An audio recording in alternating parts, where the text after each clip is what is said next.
Assalamualaikum warahmatullahi wabarakatuh. Kami dari kelompok 1, kelompok Kasibu akan mempresentasikan hasil tugas kelompok yang telah kami kerjakan, yaitu tentang sejarah cetak Cina dan Korea. Yang beranggotakan saya Rizky Rahmat, yang kedua Wedo Imazona, yang ketiga Dede Hendar Magus, yang keempat Rafinaldi Rizkullah. Next.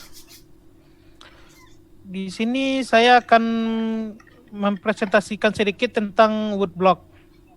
Woodblock itu adalah percetakan balok kayu atau percetakan blok, adalah teknik untuk percetakan teks, gambar-gambar atau pola yang digunakan secara luas di Asia Timur dan berasal dari Cina pada zaman dahulu sebagai metode percetakan pada tekstil dan nanti kertas.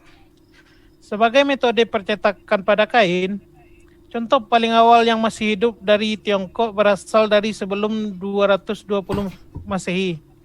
Percetakan balok kayu ada di Tang Cina selama abad ke-7 Masehi dan tetap menjadi metode percetakan buku dan teks lainnya di Asia Timur yang paling umum, serta gambar hingga abad ke-19. Selanjutnya akan dibacakan oleh Wedo Imazona. Kepada Wedo Imazona dipersilakan. Baiklah, saya akan membacakan masalah sejarah woodblock. Fragmen cetakan balok kayu paling awal yang bertahan hidup berasal dari Cina dan terbuat dari sutra, dicetak dengan bunga dalam 3 warna dari dinasti Han sebelum abad 220. Jelas bahwa percetakan balok kayu berkembang di Asia dan beberapa abad sebelum Eropah. Di Cina sendiri, alternatif untuk percetakan balok kayu adalah sistem litografi sejak dinasti Han menggunakan batu berukir stainless dan memproduksi halaman teks. 3 komponen yang diperlukan untuk mencetak balok kayu adalah balok kayu yang membawa potongan desain batuan, pewarna atau tinta yang telah banyak digunakan di dunia kuno dan lainnya, kain atau kertas. Yang pertama kali dikembangkan di Cina sekitar abad ke-3 sebelum Masehi atau abad ke-2 sebelum Masehi. Next. Percetakan balok kayu lebih cocok daripada tipis bergerak sejauh karakter, hanya perlu dibuat saat mencuri teks. Meskipun orang Cina telah menemukan bentuk benda bergerak dengan tanah liat panggang pada abad ke-11 dan jenis logam bergerak ditemukan di Korea pada abad ke-13.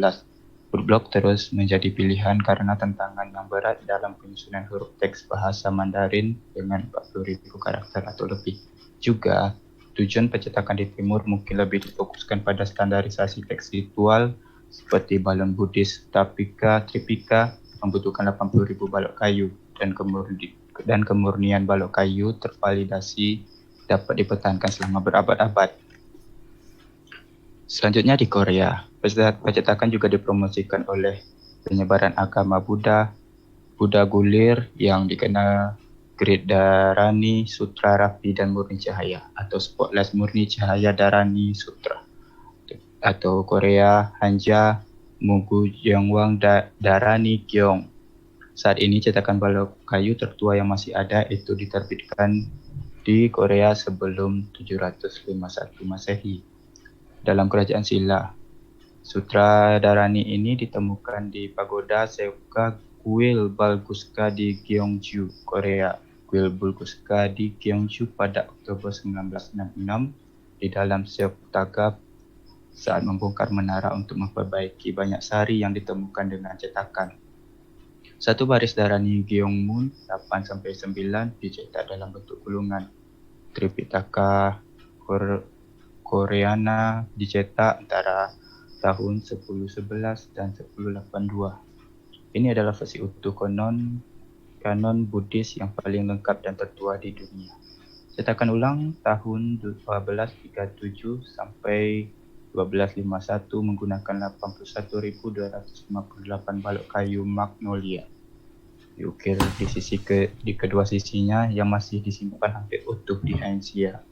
Sebuah kantor percetakan didirikan di Akademi Nasional pada tahun 1101 dan koleksi pemerintah Goryeo berjumlah beberapa puluh ribu.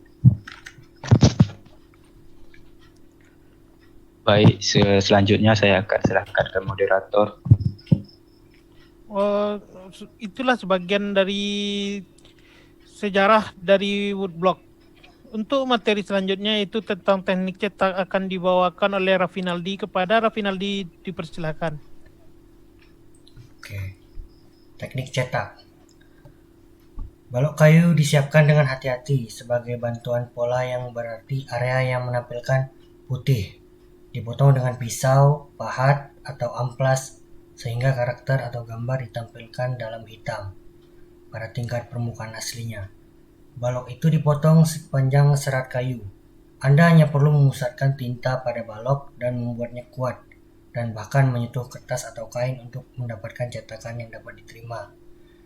Konten tentu saja akan mencetak secara terbaik, atau bayangan cermin, komplikasi lebih lanjut ketika teks terlibat.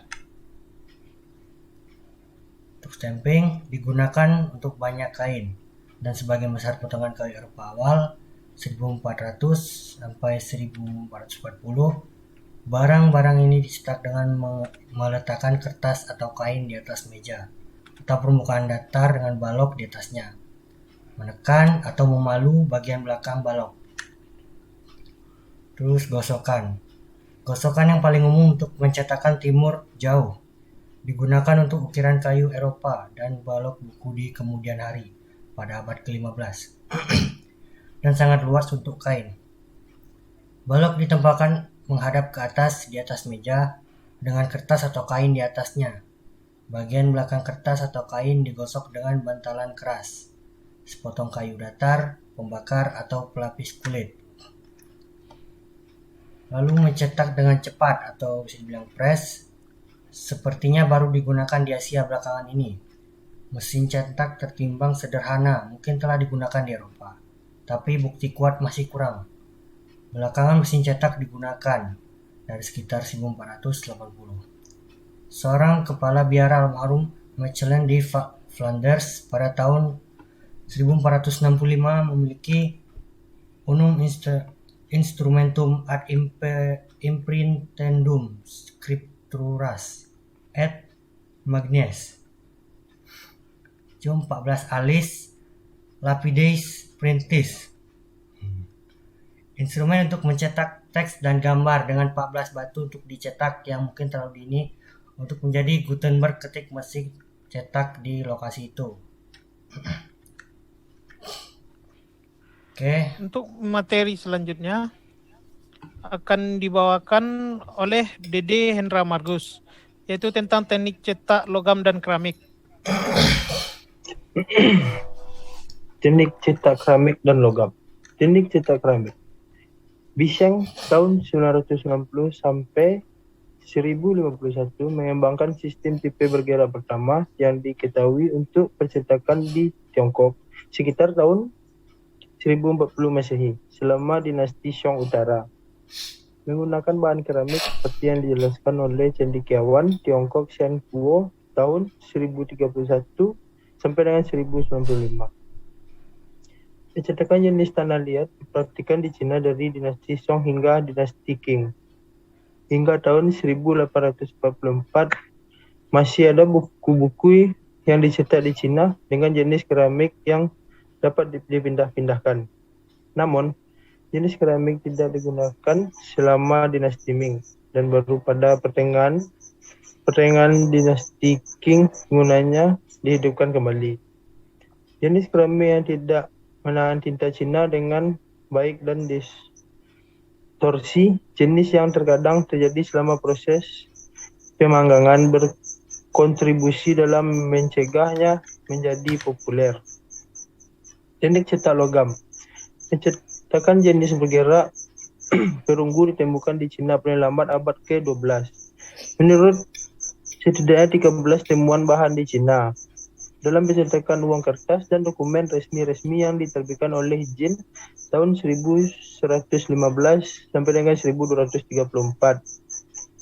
dan dinasti Song Selatan 1127 sampai dengan 1279 dengan jenis logam perunggu terendam untuk spidol anti palsu. Pencetakan uang kertas semacam itu mungkin berasal dari Jiuzi Song Utara abad ke-11 tahun 960 sampai dengan 1127. Namun, ada masalah dalam penggunaan jenis logam dalam pencetakan teks, dan baru pada akhir abad ke-15 jenis logam yang dapat digunakan secara luas di Cina. Oke, untuk materinya telah tersampaikan dengan baik. Kami anggota atau kelompok 1, kelompok Kasibu, memohon maaf kalau ada kesalahan kata atau materi yang kurang.